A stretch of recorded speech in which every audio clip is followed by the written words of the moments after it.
So, ayun na nga mga guys. Happy Mother's Day po sa inyong lahat. Today po, samahan niyo ako. Pupunta po kami ng Columbarium para naman po bisitahin yung mother ni Jowa.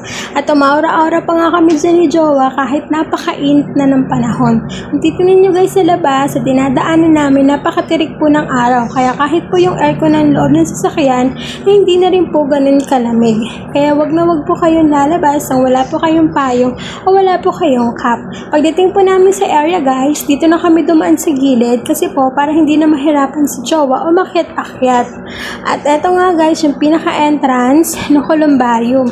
Hindi po kami agad nakapasok kasi wala po kaming card na kay Kuya Monmon, pero nakisuyo po kami sa tao na nasa loob.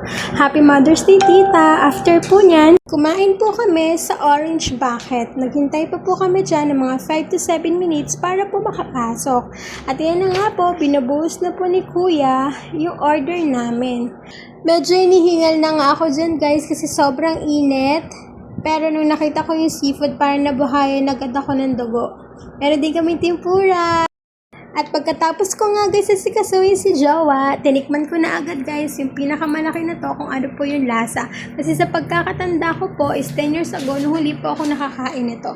Masarap naman siya guys, hinahanap ko lang po yung may pagkamatamis. Para syempre po pampagana siya kumain. Pero iba po ata ang flavor na na-order namin. So yun guys, yung store po hindi ganun kalamig kaya po nahirapan kami kumain dyan kasi po tumatagak na yung pawis namin. At yun lang guys, see you again next time. Bye!